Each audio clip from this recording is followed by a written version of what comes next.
It's time to pull those belts tight, race fans. The front stretch is coming at you, presented by Joe's Karting in Council Bluffs. Now, here's Dan Taylor and Dirk Houston. Well, good morning to you, race fans, and welcome to the front stretch presented by Joe's Karting in Council Bluffs, online at joeskarting.com. Fast-paced, white-knuckle racing just across the river on 23rd Avenue over in Council Bluffs. Good up for Joe's today. Do yourself right with a little indoor kart racing at Joe's Karting. Find more information again online, as always, joeskarting with a K.com. Did you see the Bade girls are going to be racing at Joe's Karting in a couple of weeks? Yes, I did. It was like December 15th. Yeah, I'm trying to pull up on my Facebook account real quick here while we're recording this, but Shaylee and Chantel are the only two that are still racing. I think you're right. It's December 15th. Find the Front Stretch Facebook page, and we shared it earlier this week. I believe that was on like Tuesday or Wednesday that we shared that event. I'm sure it's on the Joe's Karting page too. Yeah. I would hope it is. It's just a great opportunity, kind of like a Racing with the Stars, except it's just the Bade girls. Shaylee and Chantel are going to be racing. I'm sure Mariah's going to be there, or Mariah's going to be there. And I'm going to imagine there's going to be several other racers there. Yeah. So. Yeah, it's not a fundraiser of anything as far as I know. No, I didn't see anything regarding they're fundraising. They're just saying, hey, we're going to be at the racetrack. Come hang out with us kind of deal. So get over to the Front Stretch Facebook page to find out more about that. Today's show, it's kind of a relaxed show. We have one interview lined up. That's with Tom Gutowski, the former competition director for IMCA. And I say former because as of November 1st, he decided to retire. He's hanging up his, what would be a tech official's, he's hanging up his rule book. You want to call it that? Yeah, that'd probably be the biggest thing because that's what he basically dealt with. You know, I mean, you could say his carb gauge or just about anything, but the rule book covered the whole car. So Tom, classes. We're going to talk to Tom in turn 2 about all that stuff. We're going to talk about the Pick'ems contest in turn number 3, how it kind of unfolded throughout the year. I think we had a great year for the Pick'ems contest. A lot of great storylines, some really fun information, and a wife beating her husband, who she started the contest in 15th. After the first race, after Las Vegas, she was in 15th, and she did a great job. Barb did a great job over her husband, Jim, the race and realtor, who's a great sponsor of this show. Of course, and she was probably picking for both of them. Of course. Turn number 4, we're going to cover more into the silly season, and then here in turn number 1, we're going to talk about some of the news and notes that have come out throughout the NASCAR world. We're just going to cover a couple of them. The first one I wanted to cover is kind of a touchy subject because, it has to do with Kurt Busch a little bit. How about we do one a little more local before Thank you. Yes, we got to make sure and send our condolences to Tom Grasso and the family. I know Tom lost his wife after a long battle, long illness. So, I mean, it's never a good thing when you lose somebody, but this is truly, I think, a blessing.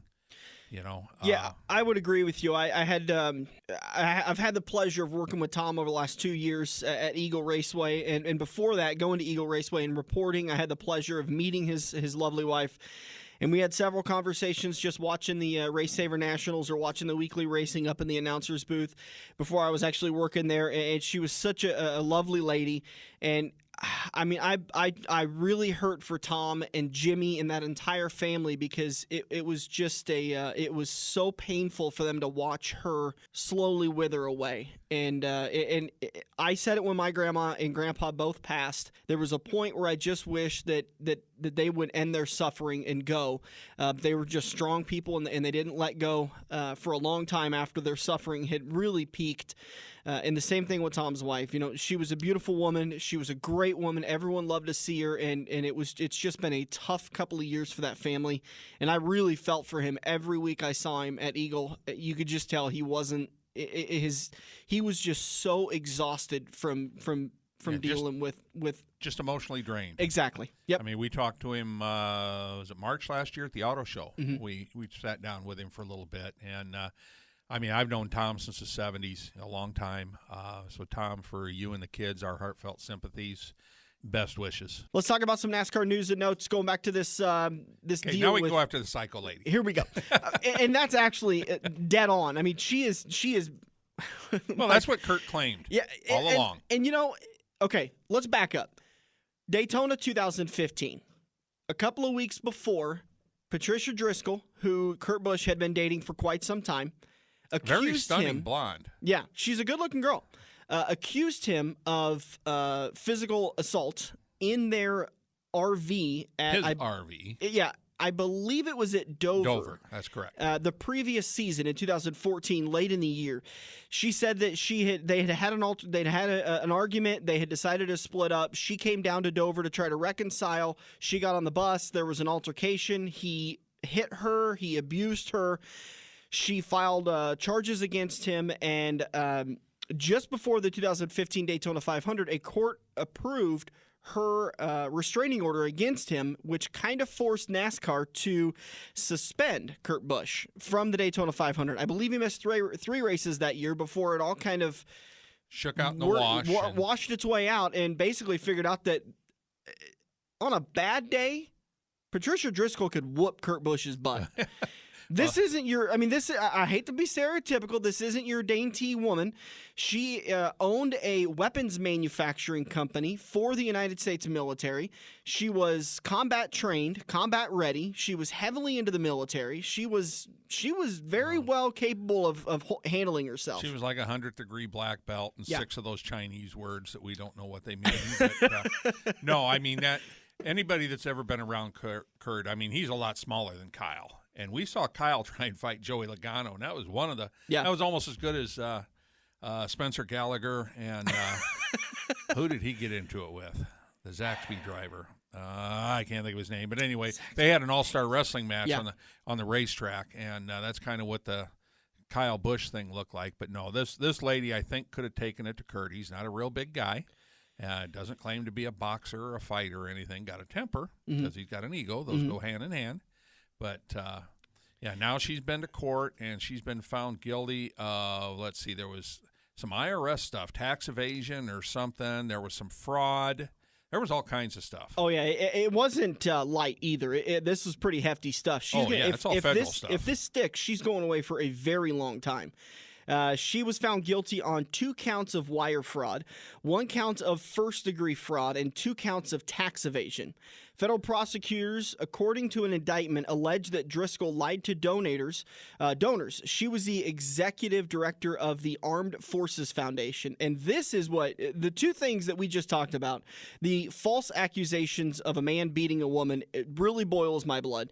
But then when you deliberately defraud a fund that benefits our military and military members, that's what really gets me and really makes me just absolutely boils my blood. It makes your face turn red. Yeah. When you steal money from a military-themed foundation, fundraising, it helped our military members and their families. That really gets me. And that's what they have accused her of doing, and that's what she's been found guilty of. She lied to donors by stating that 94 to 96% of all donations went to military members and their families, and that she falsely directed the fund's books to characterize that the money went to veterans and their families when it went to her, and that she filed false tax returns that did not include commissions from fundraising and other benefits she refused, as she received for additional salaries. So she had this. I remember back when they were dating that Kurt did a bunch of stuff for that organization, and it seemed like a great. And I'm sure the foundation is a great thing. Just a terrible person running it. Well, NASCAR is very big on charity work. Period. It doesn't matter what it is. It's also a little bit gratifying that she didn't. She really didn't get any trouble for falsely accusing Kurt Busch. She's getting into a lot of trouble for this. Yeah. And it'll be interesting to see over the next couple of weeks what punishment she gets as a part of it. But she's definitely going to spend some time behind bars. I think it'll with her background and everything, I think the pre-sentence investigation, I think we're probably not going to see this sentencing for several months. I don't think it's going to be in a couple weeks. It's not that type of deal. Speaking of Kurt Busch, we're still waiting on his 2019 plans. But he made hopes to have an announcement soon. Yep, he made a statement earlier this week. He told the media in Las Vegas things just didn't come together.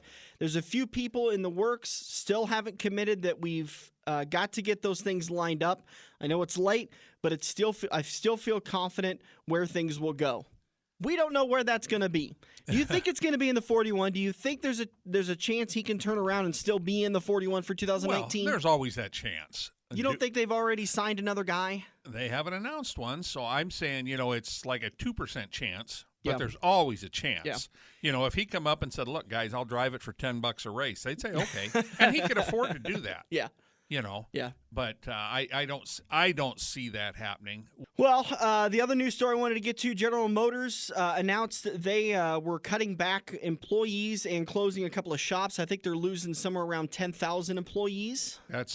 They're actually cutting like 14,000 jobs, but giving 30-some hundred people the chance to transfer to another plant. Okay.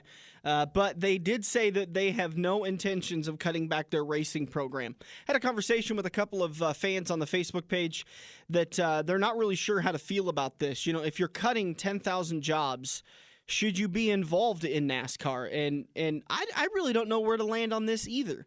I mean, maybe it's that NASCAR helped them not have to cut 15,000 jobs, and their involvement in NASCAR is actually a revenue positive thing that helped save jobs. We just don't know that. Well, long before you were born, there was an adage with NASCAR that was win on Sunday, sell on Monday. Mm-hmm. And that was the truth. It was a fact. It is simply a money thing. Yeah. That's all it is. They can't sell the Impala. They can't sell the Cruze, just like Ford's doing. Ford's not selling any cars. The foreign car makers are selling cars, and the American makers are selling SUVs. Yeah, dirt and cheap. pickups. It's a whole different world. I mean, and there is such a saturation in the market that, GM, Ford, and Dodge, they're going to have a tough time competing as they have for the last 10 or 15 years. Well, it's everybody before drove cars, and now everybody decides they want an SUV or a 4x4 pickup, just like Dan Taylor drives. Yeah. Except other people drive the full-size model. I have no need for a full-size model. I have no need to pay twice as much.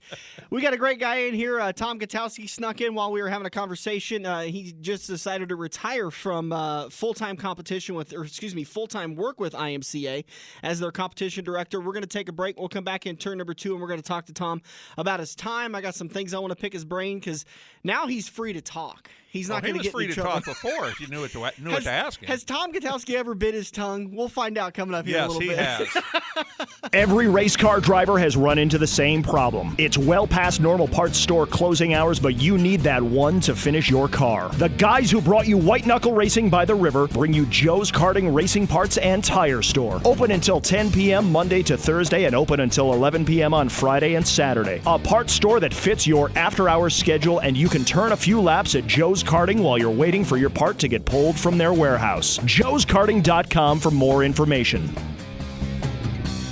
We're hooked up in turn 2 and still showing the green flag on the front stretch.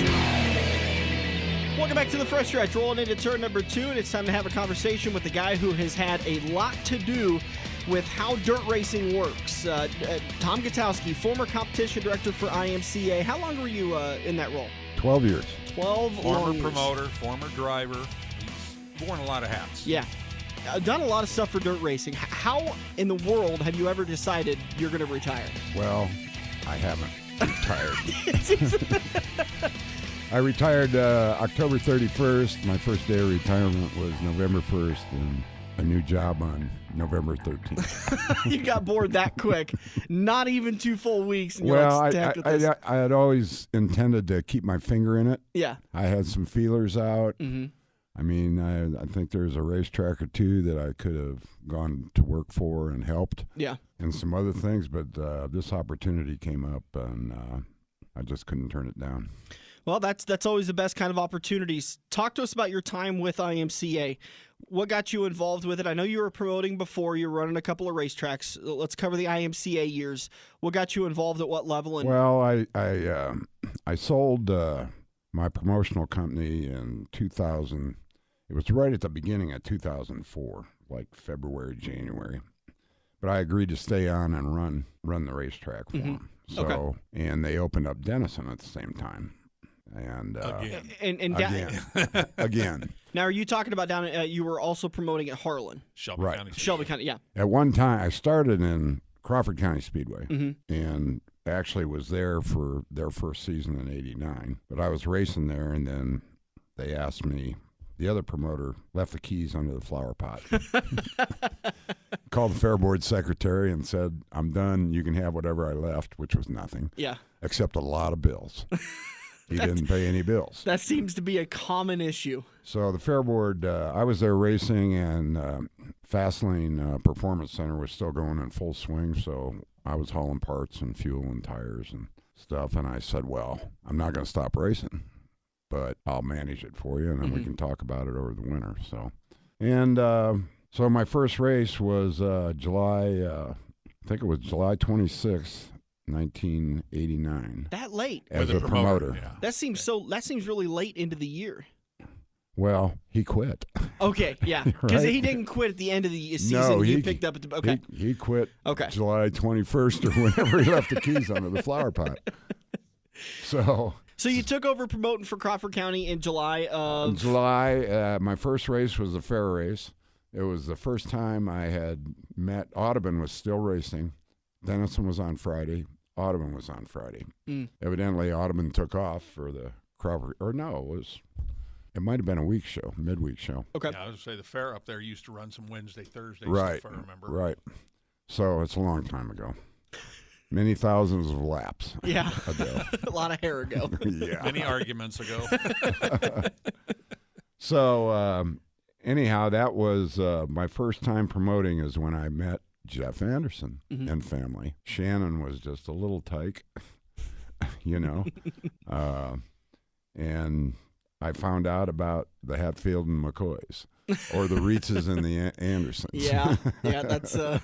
So there was a rivalry, and I just learned a ton up there about that, and subsequently some of my officials weren't hired locally, Yeah. you know, because there was just too much of the Hatfield and McCoys. Absolutely. You got to go outsource that stuff. So that Lee you get... Gardner just bailed me out Okay. my first full year of promoting, and that's when he started teching for me. And of course, he's from Council Bluffs and not intimately involved in all the families up there. Yeah, and not saying anything bad about either of the families. I like both No. of them. I had a great time drinking with the Reetzes. They yeah. treated me great when I was they're down all there. we're all Yeah. best of friends. They just don't like each other, and it causes issues. Well, back then they didn't. That's only when they bolt the helmets on. When the Yeah. helmets aren't on, they're fine. Yeah. Right. So anyhow, that was quite an experience, and then I think we did like 4 more races, and the last race was I think it was September 1st was the last race of the year scheduled. In my heat race, I put my car sideways to keep from T-boning Gary Zidane, name out of the past. Junior or senior? B Junior. What were you driving? Modified. Okay. Yeah. And subsequently was crosswise in the track, and Dan DeMay come barreling down the straightaway, and I never seen him lock up the brakes. I don't know where he was driving, but Straight into you? straight into me. Knocked Knocked me out, shattered my left leg. Oh. So I finished that race in an ambulance going into Omaha. Another Yeah. guy driving off An the end of his head. old ambulance with no springs on Highway 30 all the way to Missouri Valley. Yeah, he left with a broken leg and got to the hospital with a couple busted ribs. Oh, my God. That was terrible. So anyhow, moving on. So then 90, and then during the 1990 season, Charlie Like, who was a Fair Board member in Harlan, approached me about coming down and opening up Harlan. So we had very good car counts back then because it was new. It was something different. It was something different than Sunset and, you know, all the other tracks that they were open. So we got very, very good support from the racers, and back in the 90s, the crowds were good. You know, it was a golden age. Well, I know Rick Holland came to work for you up at Yeah. Harlan because I'd sub for him once in a while, and I'd always come up and help you on Tiny Lund weekend because it'd be 3 days of craziness. Right. But right. You ran the same Pro-Am class as what Sunset and Eagle ran. So those guys literally, for a support class like that, having a 3-night circuit, they Right. just ate that up. Yeah, it was great. It was great. I just ran into Nick Negretti's brother when I was out making calls today. So Rollin' Rick? yeah, Roland Rick. I didn't know that, but I heard all about it from his brother. That was a rough wreck. That was rough. Earlier this year, Rick took about a 6-roll tumble down the back stretch, or front stretch, right at Eagle, and hurt himself. Yeah. I-80. Well, his brother said that driving a stock car, as opposed to a Camaro, is a whole different world. Yeah. Oh, yeah. Yeah. So what was the transition from promoting to working for IMCA? Well, after I sold the operation, I terminated my agreement with the new owner of Harlan. the promotional contract anyhow, and went to work for Joe, Steve, Eddie at the time. Oh, yeah. Mike Merrill and John Schwartz at I-80 as their assistant general manager, and to help out Dave, the general manager. I forget his last name. Yeah, he was the dude out of Wichita, right? He came from Wichita, but where he's actually from and where he is right now is right back in his home, Minot, North Dakota. Okay, but yeah, he'd come from like 81 Speedway or whatever. I think it was in 81. Wichita. Yeah.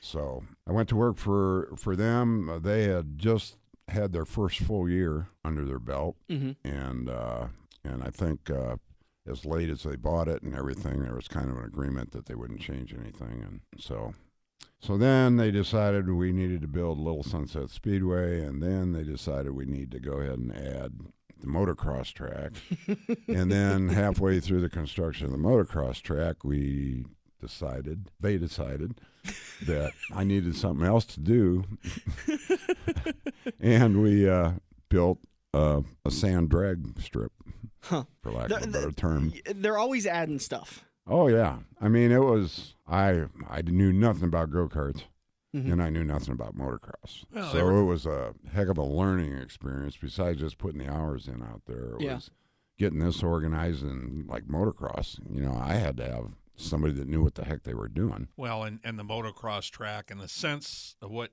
people think of when they see motocross on TV was like the kiddie version. Well, yeah, it wasn't. It wasn't huge, but it was still okay. Well, it was good practice, type deal. But they were trying to put to use all the land that sat there. Right. There's a ton of land, and they've leased a little bit of it. Yeah, I think that originally when they bought it, I think it was 125 acres. I might be wrong. How long did you work with the Koziskis? So I was there 2 years. Okay. And the second year, I was the general manager. Dave had departed then. So everything fell on me then to do the whole thing. So I was, needless to say, buried. Yeah. There was just more stuff. I think I just burnt myself out on it. I mean, it was up at 7, and I might still be at the desk doing something at 11 or midnight. Yeah. It's very easy to burn yourself out trying to keep up with the Koziskis. Oh, I mean, the way Joe and Steve and those, Bob, Grace, Lisa, the way the whole family goes, you follow one of them for 2 days and you need a vacation. Right. They are hardworking people. Yeah, absolutely. When did IMCA come calling? Well, IMCA didn't come calling. I called on IMCA. Oh, okay. Tom Herbert had resigned right in the middle of the Super Nationals the year before. Oh, geez. Or that year. Okay. So this was in 2006. So evidently Tom and Mr. Lawton at the time had a big disagreement. And Tom, I think, was kind of semi-retired or retired, and it wasn't like he just needed to do that. Yeah. So so I heard they were looking. So I called Brett and said, I heard you're looking for a competition director. What do you think? And he says, you know what? Why don't you just come on over here? We'll talk about it. So I drove over to Vinton and met with Kathy. Kathy owned IMCA at the time, and then Brett, and we had a long talk, went to lunch. And so anyhow, I believe I signed my contract on November 6th. And you worked for them, you said 11 years, 12 years? Well, almost 12 full years. All the entire time as a competition director? Yes. Yeah. Yeah. What are some of the favorite things that you made changes to that you could look and see made big differences in the way IMCA grew? Well, I can't take any credit for any one thing. I mean, we all work together as a team. IMCA has always been a team. Some great employees. Couldn't ask for better people to work with. Yeah. And you couldn't ask for a better boss than Brett and Kathy. I mean, they took care of me when my dad got sick in Ohio, and I had to go back and forth a few times. And wasn't that 5-6 years? Well, my dad passed in 2013, but he had a mini stroke. Okay. I remember when I first met you. In like 2009 or something like that. How hard was it for you to finally decide it's time to step away? 2 years worth? So 3? like I've done so many times with things in my life. I've said, nope, that's it. I'm done. I'm done at the end of the year, and then sure enough, the next year I'm back. Well, I'll tell you, I use Super Nationals as kind of my gauge. If I got to struggle to get through that 7 or 8 days, more physically than anything. I'm going to be 73 in January. Mm-hmm. So, well, because I mean, you got to be basically everywhere, and your cell phone's got to be on your hip. The radio's got to be in your ear. There's well, it's not only that, but it's 8 o'clock in the morning. You got to open pre-tech, and then when you get done with pre-tech, then you zoom right over to the races, and you race till whenever. And every night is qualifying night, so you got 2 or 3 groups of cars that go through the big tent that actually get pretty well torn down for what we're looking for on 18, 20-hour days. I can remember 2 years ago with all the rain and stuff like that, walking out at 6:30 in the morning, get to the motel, jump in the shower, change clothes, got to be back at 8 o'clock. Yeah. So your job is probably easily connected with integrity, because if you slip on your job and someone else, they get caught some other way, then the integrity of IMCA, the integrity of their win, that race, that event is really in question. Well, we're not trying to disqualify people. Right. But we pick after, Super Nationals in September, Labor Day. Mm-hmm. So we've got all year to find out what's the new thing, what everybody's doing. What's everybody doing? Mm-hmm. And we use that time to, amongst ourselves, we've discussed different solutions or things that we could do to stop it. Mm-hmm. We don't want something to get started. This year it was springs and arrow, so there's not as many rules as we talked about, but, we just don't want to play the aerodynamic game. Yeah. And so we're reeling them in a few different ways in springs, and it's gotten so technical anymore that, and to be honest with you, we're probably 6 months behind. Yeah. Oh, and on the tech side, absolutely. What's been is there a favorite thing you caught a driver for that you got to give them credit? That was really creative. It was innovative. You're illegal and we're DQing you, but I got to give you credit. That was something amazing. Anybody that was DQ'd doesn't have a leg to stand on. Right. So they're not being innovative. Yeah. Okay. I just don't. Dirk always tells me about a driver that he DQ'd because they found a fuel cell within a fuel cell. And while they were driving down the tech inspection line, they'd flip a switch, and the clean fuel would go through their system. But something happened, and that one time they finally caught him and DQ'd him. Is there something like that where you could say that was no? I mean, cheating's cheating. Cheating's cheating, right? And I mean, we drilled the backs off ignition boxes for years to find that a little resistor they had in there to add the RPM. Box with a timer in it. That was an I-80 box. Well, you would start the car, and let me see how that worked. Oh, okay, start the car, and it would run. You set the timer for how much time you want it to run. So you start the car, you warm it up, maybe you shut it off. Now you start the car. Driver's in the car, he backs it out and goes to the lineup chute. So maybe he plans on 5 minutes. Yep. So the timer is set for 5 minutes. After 5 minutes, cuts the RPM limiter out of it. Bypasses the RPM limiter. Right. So then he's out there running a full RPM. He's going out there just, doing whatever he's doing. He ain't not hitting the chip. He's not hitting the chip for sure. But everybody thinks it's normal, but he's just walking right by people. So then when he would come back in, he'd shut the engine off. All he's got to do is coast around the corner, go up high by the wall where nobody can hear, on, off. Now it reset the timer, so you roll in through tech. I give these drivers credit because they not only do they have to find ways to be faster, but they find some pretty creative ways to cheat. Yeah. And do you think there is a line between cheating and a mistake? Or is it all? Well, there definitely is. Okay. I mean, because you can look at a car and say that was a mistake, but unfortunately you're disqualified. Right. A mistake is like being Kyle Strickler and winning your qualifying feature at Super Nationals and roll into the tech. They ask him to take the wheels off, all 4 wheels off, and there's a wheel there with no sticker on it. Well, the reason the stickers are there for a reason. Yeah. Everybody thinks it's IMCA just wants to make a lot of money. That's not true.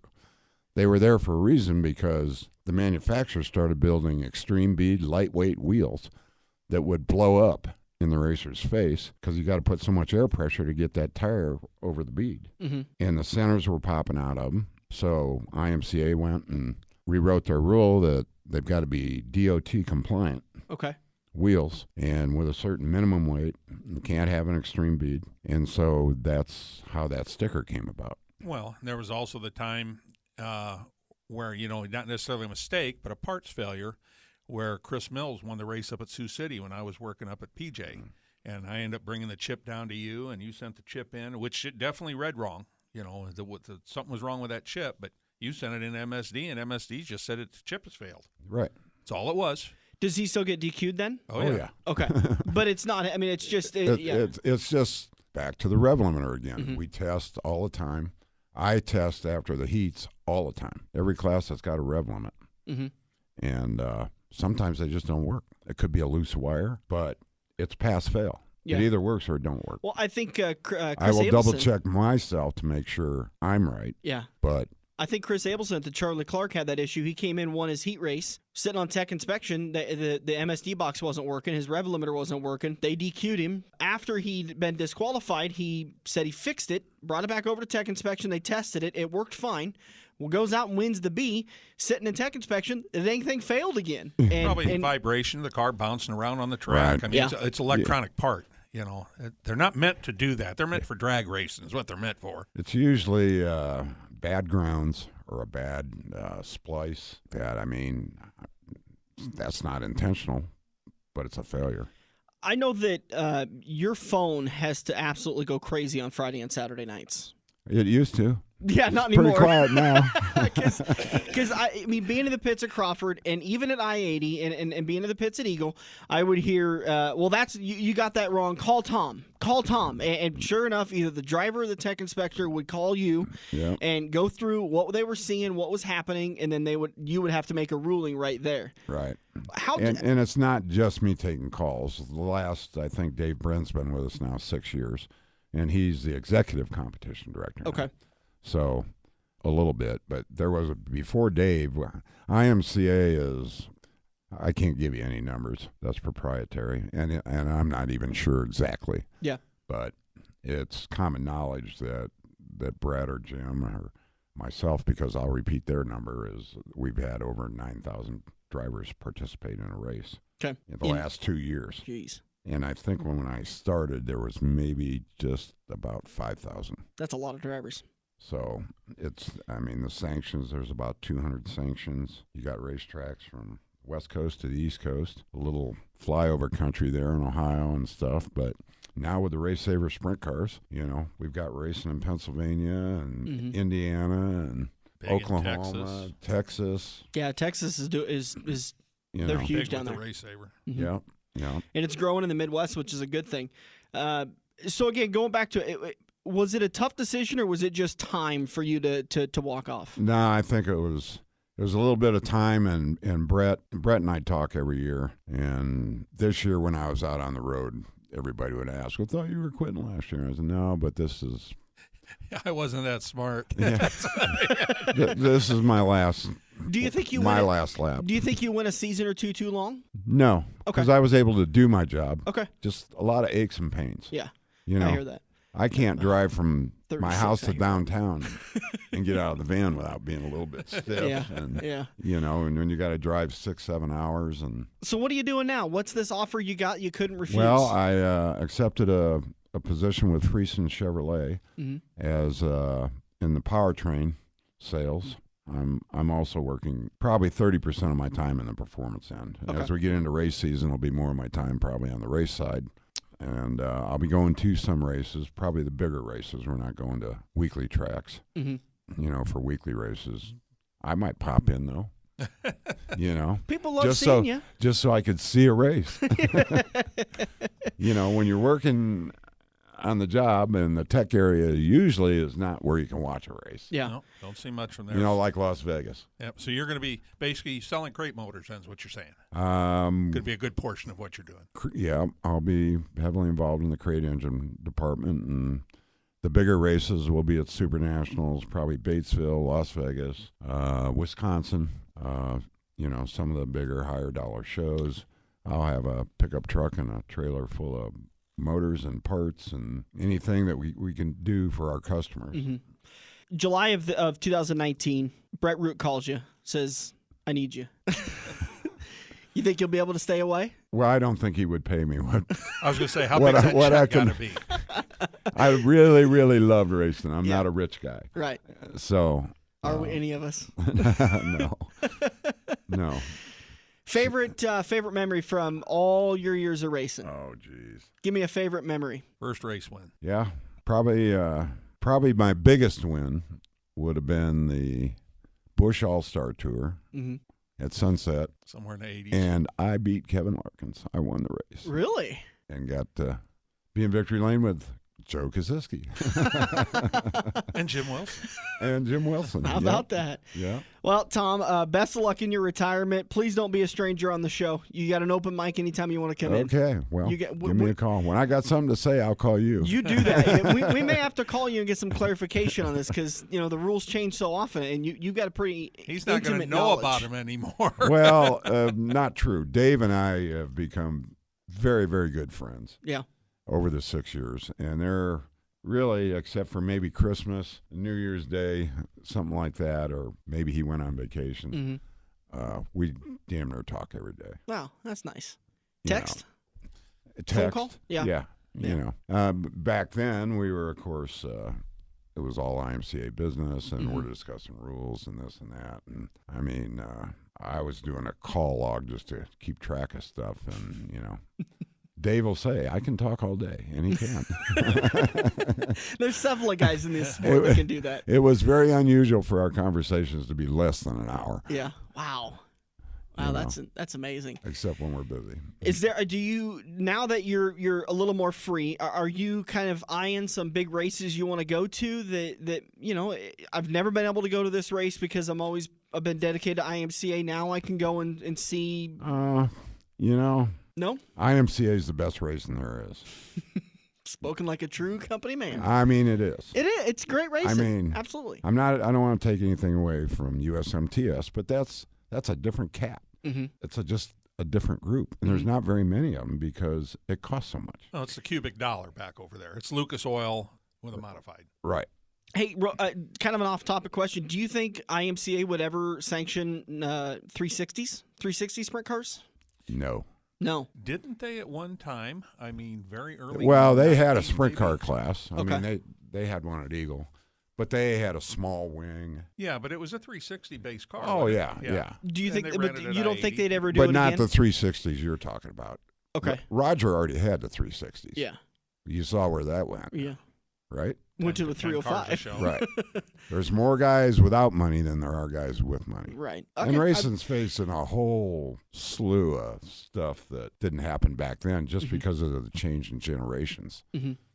There's guys driving race cars now that never turned a wrench. That's a shame. I mean, I don't turn the wrenches enough, but I can make my way around know. a truck. I pulled distributors at Boone, Iowa last year before the Super Nationals, and there was quite a few of the guys there Mhm.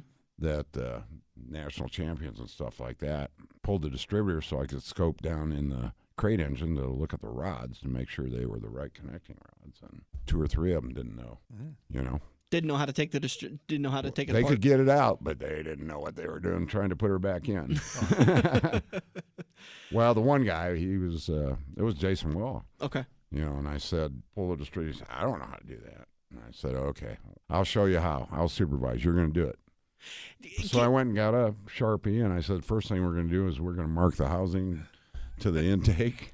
Kind of And we're going to take most the distributor important thing. cap off, and we're going to mark the rotor Yeah. to what position is this. So when we get it back in, it might not be perfect, but it's going to start. Mm-hmm.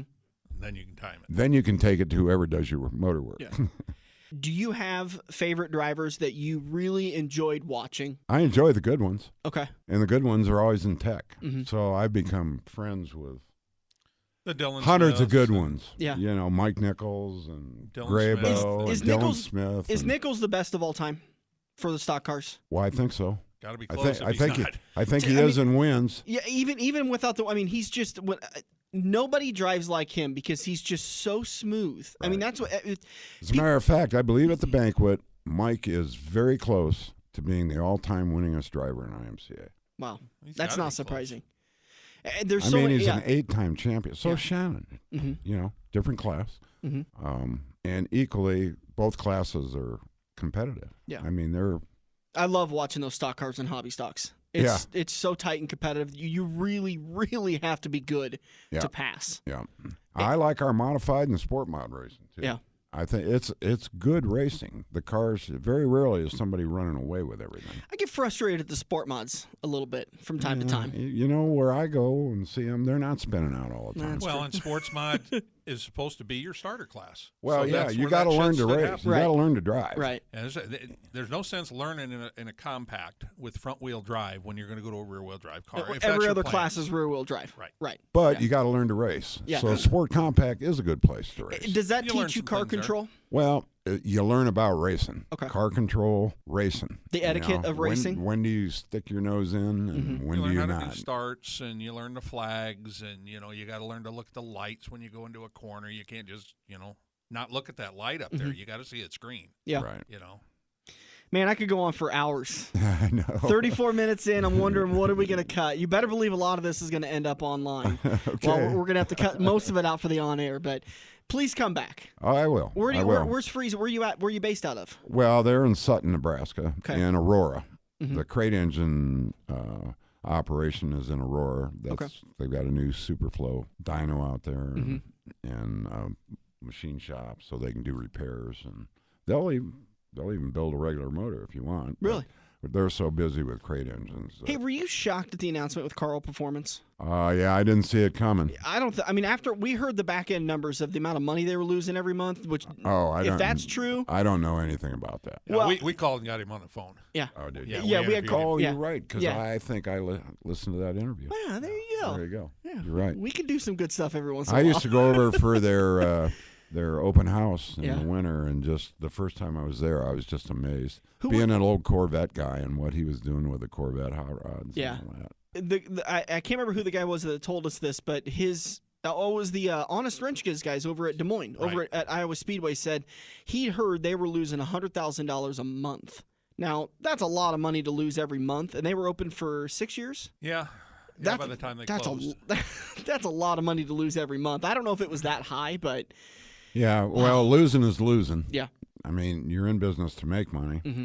At the very least, break even and do something you love, which Carl loved. What's cars, break even in this sport? Yeah, I don't know. What's that mean? Well, if you sit and think about it, I mean, with 55 employees, his payroll was a heck of a lot more than $100,000 a month. Oh, yeah. And he had good guys. Yeah. Yeah. Well, doing what they were doing, he couldn't have slackers. Yeah. And when he bought the business, they were making good money with Everett. So, but they had a way of compensating them. I mean, the guys had to produce.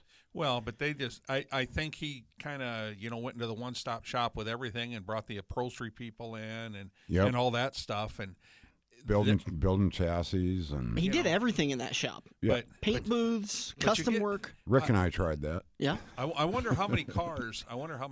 He actually put upholsteries in 6 years. I'll bet it wasn't a whole lot of them. Oh, I don't know. Compared to building chassis, I mean, Victory Chassis, they sell a lot of cars. There's a lot of those out there. Yeah. So that I don't think that was a losing deal. And the Precision boys were making money selling parts, so I can't imagine that being a losing deal. I think it was his addition. Yeah. Pop. Well, I think from what I was told or heard that I think he was building another dealership, or he bought one in Stewart.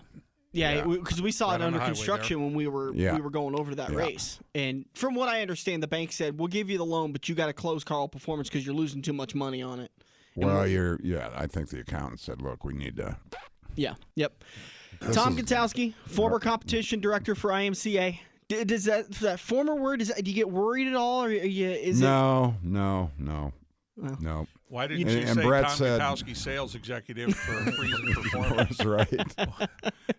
I couldn't remember. No, Brett believe. said before anything. Actually, I thought it was going to go to work for somebody else, and that just didn't pan out. But Brett told me that you've got a lifetime pass to Super Nationals. You got a lifetime. That's awesome. Pass to the banquet. And I've only been a part of the sport for so long, and I can tell you that you've got one of the best reputable names in the sport. That's good. And that's a very tough thing to do when you're making the rules and enforcing them. People can turn on you very quickly. I know a lot of people said if Tom says it, that's gospel. Yeah. That's the way it goes. And I think you've got a very good name in this sport. You did a lot of good stuff. Well, I tried hard, and the racers, I mean, 99.9% of them never have a problem with Think them. of just all the stories. You got to write a book. Oh. You've got to write a book. Problem is I'm so old. When I say write a book, you sit down in a chair and let somebody else hack away at the Right. typewriter. Just sit around with a recorder, and when a thought pops into your head. That's the way these guys do it. They sit up in the morning and they just turn a recorder on and they start talking, and then they mail it over to somebody who then puts it onto paper and then makes it into a book. It's an easy job, and you can make millions. Yeah. You got to write a book. Yeah. We're still trying to get Craig Kelly to write a book, so you've got like 10 or I'm 15 sure years. he's got a lot more to tell than I do. Like I said, But- you've got an open mic and an open chair anytime you want to come on this show. Okay. Loved having you, bud. Thank you very much, guys. Tom Good Gutowski, seeing thanks a you. lot. We'll be back on the front stretch. We all have that coworker that runs their mouth off at how great they are. They shot a 5 under par, 95-mile-an-hour fastball, bench press 375, brah. Wouldn't you love to shut them up by schooling them at Joe's Karting? Council Bluffs' premier indoor karting track, professionally designed so each corner is your opportunity to embarrass your coworker. Call Buddy for your next company outing at 712-256-5278. Joe's Karting, white knuckle racing just across the river on 23rd Avenue next to AMC 17. If you love wings, if you love rings, and all kinds of other tempting things, great times, great food, get to Quaker Steak and Lube. Quaker Steak and Lube is the official watering hole of the front stretch and the home of MAV TV, featuring action from the Lucas Oil Late Model Series. Great times, great food, get to Quaker Steak and Lube. Located on Mid-America Drive in Council Bluffs. Feather the brake and get back to the gas. Dan and Dirk are headed into turn 3 on the front stretch. Welcome back to the front stretch. Rolling into turn number 3. Man, that was awesome. That was fun. Tom Gutowski, such a great interview. Like I said, I've known the guy a long time, and don't think I've ever had a crossword with him. He's always been a great guy. He's always been helpful to me, he had no reason to be nice to me, but he just was, which we don't get that enough in this He world. felt sorry for you. That's true. He probably had that in the back of his mind, but He said, that guy's got his name on his underwear. I'm going to be nice. And use small words. wow, he called you Calvin? If you missed any part of that interview, which you missed a huge chunk of it, the full interview went about 40 minutes. And obviously I had to trim out a lot of it to make it fit on the air. But we're going to post the entire thing, just kind of cleaned up a little bit, some little misprints, some little missays, that kind of stuff. Just the minor trimming. We'll post that entire thing on YouTube when we get it up this morning at about 10 a.m. So you missed a whole lot of conversation, and I got to say thank you to him. Well, a great interview. I always love having Tom on the show, and I think that's a resource we should tap a little bit more often. Have him on the show more often, just to talk. I think he's got a plethora of knowledge. Well, when we run into tech-type questions that go into the IMCA genre, he can definitely help us out there. Absolutely. All right, turn 3, we're going to have a little conversation about the Pick'ems contest. It got wrapped up a couple of weeks ago with the Homestead race, and not the first time we've had a female winner, but a new person that got a hold of the contest. Jim Blazina, who is a good friend of mine down at I-80 Speedway Races, a sport modified, the race and realtor. He helped us get koozies earlier this year. Helped us out with the show. He helped us get, he got his wife involved, Barb, who he nicknames the hottest crew chief in the sport, and she whooped him in the contest, which I just love seeing. Barb had a pretty up and down year, so anybody that thinks, I'm back in the 60s, I don't have a shot, I don't have a prayer, she was as low as 63rd, and when she qualified for the playoffs, she finished the Darlington race. Was it Darlington or no, it was Indianapolis was the final race. She was the 16th and final driver to qualify for the playoffs. She was a driver, too? Yeah. contestant. Boy, that was whooped. She was the 16th and final contestant to qualify for the playoffs. She had so many wins, she immediately jumped up to third for the Las Vegas race, and she stayed right there in the top 5, in the top 3 the entire time. Lowest she was in the playoffs was that first race at Las Vegas. She was third. She jumped to second. She stayed at second, and from Dover on, she was our points leader. Well, she was obviously saved some good picks, some good drivers. Didn't burn them. That's one thing that we see a lot of people doing, and we talked about it last year when at the end of the regular season, the leader had burned through everybody 3 times, all the good drivers. Well, that was this season. Terry Havenridge had dominated for so long when he participated in this contest. Well, so had our Husker fan out of Kansas City last year. He did the exact same thing. Oh, you're right. Yeah. Yep. And you're absolutely right. She got, going into the playoffs, 52 points, 53 points, 43 points. Her lowest score was at Texas, 32 points. Oh, it ties her lowest points a day for at Kansas, 32 points. Absolutely phenomenal run. 10-race run. And she ended up winning by, I think, 36 points over Karen Smith, who was one of our contestants down at Kansas Speedway for the May race. Her and her husband Rob were our crewman for a day contestants. And then Barb's husband Jim finished in third. Congratulations to Jim, 41 points behind. Scott Rorty finished in fourth, and then Rob Smith ended up your top 5. 66 points separated the winner from top 5. That's a pretty big span compared to what we've had in the past. Well, I mean, that's a whole race, actually. And I mean, she beat her husband by close to a whole race. That's impressive. She did a really good job. He better cook dinner for like a month. I asked him how much she was going to brag about this, and he goes, I don't want to talk about it. Thanks so much to Jim for helping us out with all that stuff. And if you need any realty needs in Nebraska, give Jim a call. He'll help you get set up. And a big thank you to Rick Havenridge of Wealth Partners, a financial advisory practice of Ameriprise. Find out more at wealthpartners.com. And what a great year of the Pick'ems contest. So much fun. And you better believe it, we're going to do it again. I've been emailing everybody, getting all the prizes sent out, and said, talk to you in a couple of weeks because it'll be January. We'll be getting ready for the Daytona 500. Yeah, we'll be getting ready to go, and we've got a few new contacts in the books after this year, so we might be able to maybe work with some other teams. But I think Starcom's always so good to us, it's going to be tough not to work with them. But maybe Kansas Speedway might let us get 2 winners for 2 different teams. Yeah, I would like to do an Xfinity Series and a Cup Series winner. I'd just like to do 2 Cup Series winners. You think we could do 2? You think we could handle that much? Oh, yeah. We work so hard when we're down there. Do you really want to add so much more to our plate? It was a good thing we didn't have a whole lot planned in October this trip down there. I mean, because that Saturday night steak dinner didn't go too well on Sunday for me. So, I mean, I did almost nothing on Sunday compared to what I normally do. I didn't grab one lug nut. I didn't go get any autographs. Sunday was just a bad day. I should have just stayed in the truck. Well, you've done that before because you're dialysis. Yep. So, and yet we have so many items that we've been giving away. I think the last I tallied before we started sending out prizes, I think we had over 400 autographed items in our prize vault. We've talked, it's a vault. And it's only dwindled by about 25, 30 items after the Homestead viewing party and after I've sent out so many things. Yeah, somebody did. Yeah. Alan took one of the tires. I forgot to include it on the list. Anyways, yeah. So, one of the tires is gone. And I don't know if I'm going to keep the other one. Yeah, you will. We'll see. You need to hang that on the man cave wall. Finishing out the top 10. Cats will hide in it.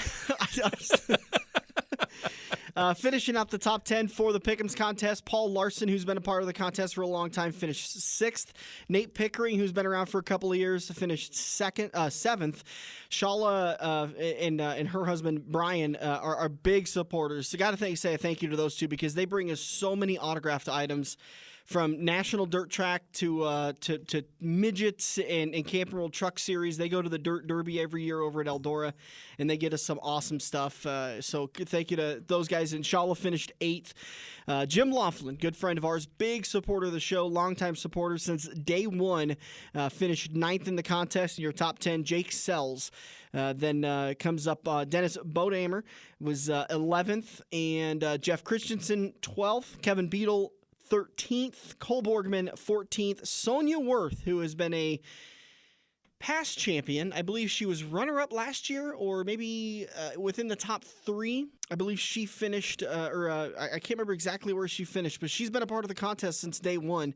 She finished 15th, and then our final playoff contestant, Kathy Bodhammer, finished 16th. And last year's champion, Dale Smith, 23rd. Didn't even qualify for the playoffs. Previous champion, also Orlando Adams. I got to find where he's at. I think he finished outside the top 30. So it's just because you hit it right one year doesn't mean you're going to hit it right every year. Oh, I won it, the 1 year, and then I haven't even been in the playoffs since, so I don't know.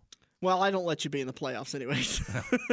I think you got really close last year to qualifying for the playoffs, but you missed it by like a couple of points. Yeah, just a couple of points. I was 17th. Yeah. Going into the playoffs. I think I ended up 19th on the year or something. But where do you and I finish this year? Well, we got to move on. We've gone long in this turn. What do you think next year? I kind of got the idea in my head that I want to do. Maybe we'll do it as a part of the regular contest so everybody could see us, but I kind of want to do like a contest between you, me, Chad, Rob, and maybe we pick somebody that like a Landon Castle that's in the Cup Series that he could participate in this, and I don't know, maybe do like I hate to say pros because I didn't perform like a pro this year. Well, getting somebody like a driver like Landon, I mean, they do have a lot on their plate, so there'd probably be some missed deals. But I believe we could probably talk somebody like Zach Ralston or maybe Brendan Gaughan maybe into participating with us a little bit. Brendan would be fun. He's got that fantasy show on Sirius. He's got a fantasy show, so he's into the fantasy game stuff. And I think Zach, I think we've got enough rapport with Zach that he might be interested in do something like that with us. But maybe get 5 or 10 of us, and I don't know what we could, we could make some type of a friendly bet for charity. Okay, I like that idea. Whether, if there's 10 of us, we all throw in $20 and the winner gets to donate it to the charity of his choice type thing. I like that idea. Maybe we'll have to talk to, maybe get a couple of local drivers, like maybe an Andrew Kaczynski to get involved. Well, we could get some of our guests that we deal with, on a pretty regular basis. Yeah. Maybe a couple of area promoters. Mm-hmm. Careful, and we have to check into some regulations as far as, collecting money and that type of stuff, because that can always get kind of tricky. Yeah, you're right. I'll have to check with the rules committee at the radio station, see what they say. But that'd be fun to do. We got a couple of weeks. Well, literally, we have a couple of weeks. I mean, it's December 2nd. And within a month, I've got to have the rules ready for the 2018 Pick'ems contest, so people got time to get signed up. But like I said, I don't anticipate a whole lot of changes. No, I don't either. I don't see any need to. Unless the website comes up with something different on the playoffs. Yeah, I don't see any need to. I think everything's running great. And everybody seems to like it. It's free. Yeah. What's not to like? That's a good point. And anybody that is interested in doing any of the money stuff, go talk to good old Mr. Fantasy and get hooked up with, I think he's with DraftKings, I think. He does all the different fantasy leagues, but he helps give you, it's like $75 a year for a subscription. And I think he said last time we talked to him that he knows that he made at least 90% of his subscribers their money back with the tips he gave them and the amount of money they won if they went with what his picks were.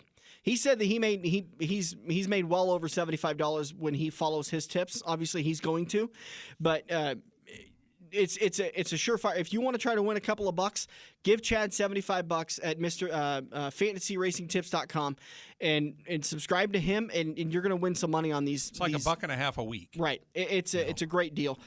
So thank you. But like I said, he does play the DraftKings game and stuff, because that's why he can't come over and hang out with us on our Sunday parties, because they don't allow it in Iowa. Yeah. It's against the law.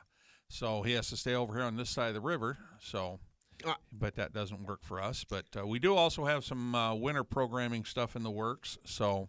Yep, we should be talking about that in a couple of weeks once we finally get it figured out. And again, I say it, we're 8 weeks away from NASCAR season picking up again. I mean, it's so quick that it happens that you really don't have time to take much of a break. But who needs one? I mean, we're doing the best thing in the world. But we're even closer to Christmas. That's right.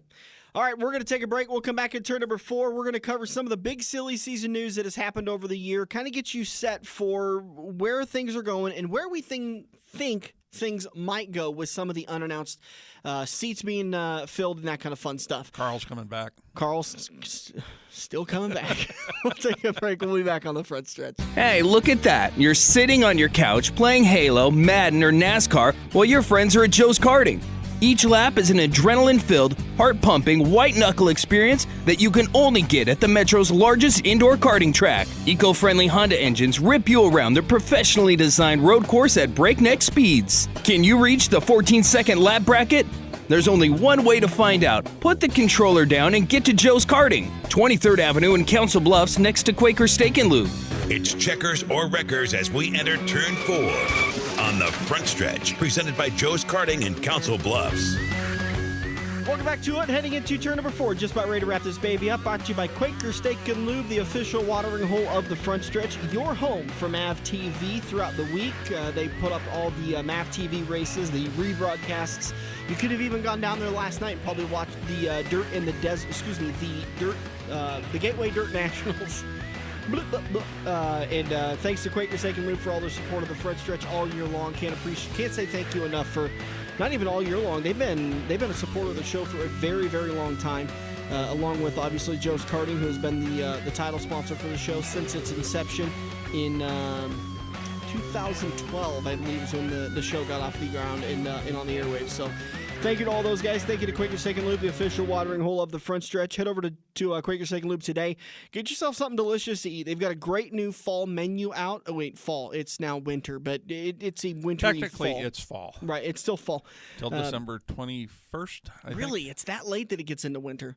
But get over to Quaker Steak and Lube, enjoy their fall menu and all the great beer and drinks they have to offer. Not just beer, they've got great mixed drinks, alcoholic drinks, and some pretty good non-alcoholic drinks for the kids to try out. Yeah, we've got some things in the works with them. We're going to try and be putting some things together, but one that I'm 99% sure we're going to get done is we'll try and beat the Daytona kickoff this year and maybe have a little Tulsa action there for the Chili McBowl. I made a mistake last year that I was just lazy and I never got around to organizing it, and I got informed by several fans that they were unhappy with my my inability to get off my butt and do some work. So now I'm a fan? so fan and co-host. Like I was getting it from every angle. So I'm 99, barring any unforeseen circumstances, we'll be doing that Chili Bowl viewing party. Just going down and having a good time. It's not going to be like the Homestead of the Daytona one where we're throwing out prizes. We're just going to go down, give you an opportunity to watch the race, get have together, some fun. do a little bench racing. Yeah, it's a good time. And I've never checked. They got chili on the menu At the Chili Bowl? They do. at Quaker Steak. QSL. No, he doesn't. Maybe he'll have a special that night. Maybe I'll have a special that night. I make some pretty good chili. Why? According to me, I make some pretty good chili. Funny, nobody ever eats it. A couple of silly season news and notes that we didn't get a chance to cover in turn number 1 as we were talking about the deadbeat Driscoll over there. Mike Wheeler, longtime crew chief for Denny Hamlin at Joe Gibbs Racing. I believe he has worked with him for the last 3 years. Wasn't a formal announcement, but Denny kind of slipped up. I believe it was at the end of the Phoenix race that he said, we really wanted to move on because this was my last opportunity with Wheeler, and nobody really knew that Mike Wheeler was leaving the organization until that informal and abrupt announcement. But Mike has joined Levine Family Racing, who is so he's going to head over as their crew chief, and I don't believe I heard who was taken over for Denny for Mike as the crew chief. No, I haven't read anything out of JGR's camp for that, so that I do not know. Matt Tifft was announced as a third car for Front Row Motorsports, driving the number 36. David Reagan and Michael McDowell will return. And Joey Sperano asked a question when I posted that on the Facebook page that was that because they had a third charter that they needed to use. And the answer to that was yes, but they actually have 4 charters. One of them is leased to another organization, which I believe it has a third or a second year that they can lease that charter out to. So I don't know if it's necessarily just because they had to use it, because they could sell it if they wanted to, but they obviously feel the need to have 4 charters and to have all them being used. So they have added Matt Tift as their third full-time driver at Front Row Motorsports. And TBR, Tommy Baldwin Racing, is going to come back. The article I read did not say that they were committed to a full season yet. The one that I read said that it was a part-time return. Select events, which is basically how he did it for a couple years before he stepped back in full-time. But Tommy's a long-time crew chief. Oh. And been around for years and has been working with, I think he closed his shop, I believe, 2 years ago. Sold his team. I don't know what all. Yeah, operation. I don't know what all he sold or what all he actually had, and was working as an advisor to a couple of the smaller teams. So I don't know where that capacity's at or where everything's sitting there. So.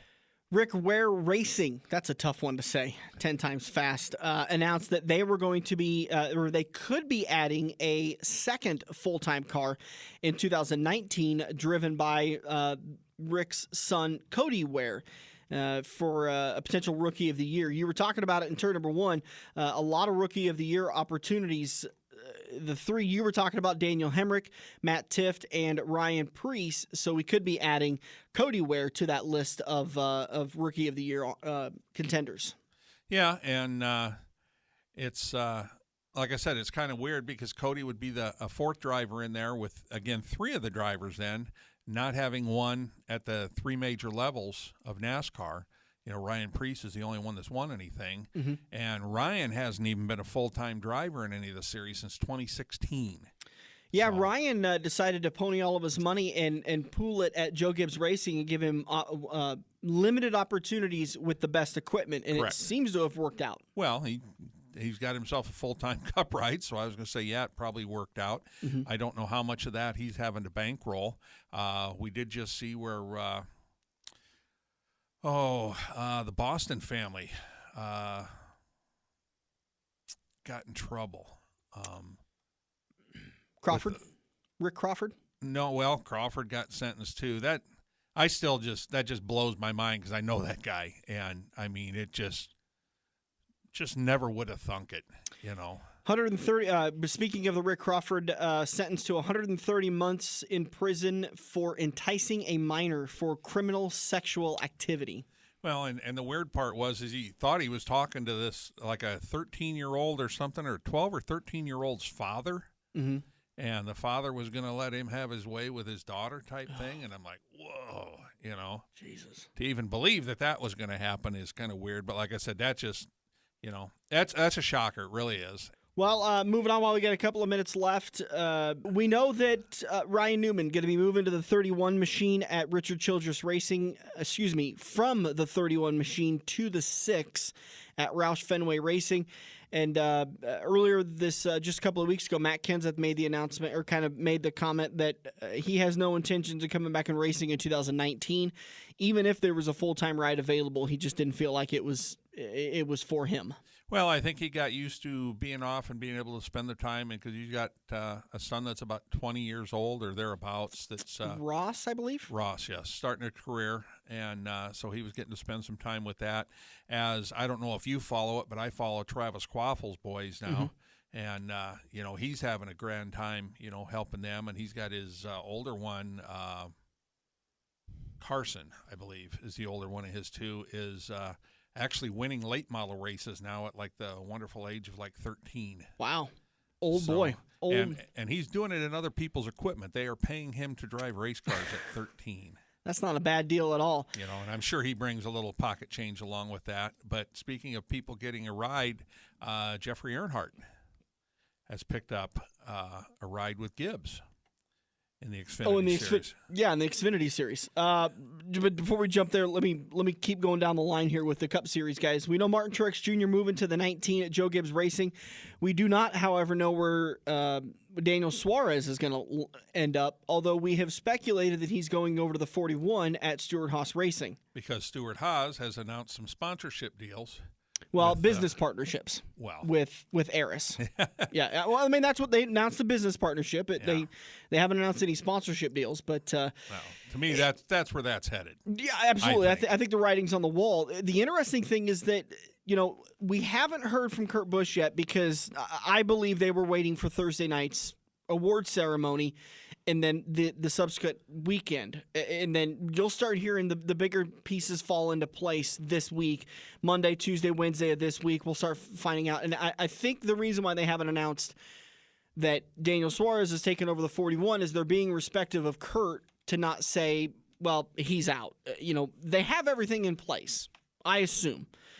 An announcement isn't necessary, so just be courteous to the guy who has worked with your organization for the last several years.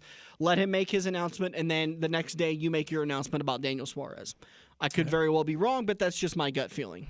Yeah, and that just depends on exactly what kind of terms Stewart-Haas has with Kurt. If they're on friendly terms and they just couldn't come to an agreement, that's one thing. But you see the stuff.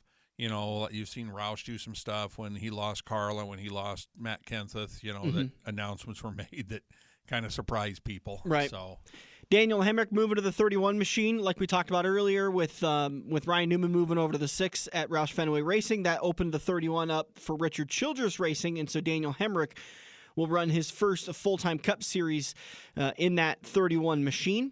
Talked about Matt Tiff getting the ride at the 36 of Front Row Motorsports. Again, Suarez rumored to be heading over the 41. Ryan Preece in the 47 at JTG Doherty Racing. No word yet on what AJ Allmendinger is going to do.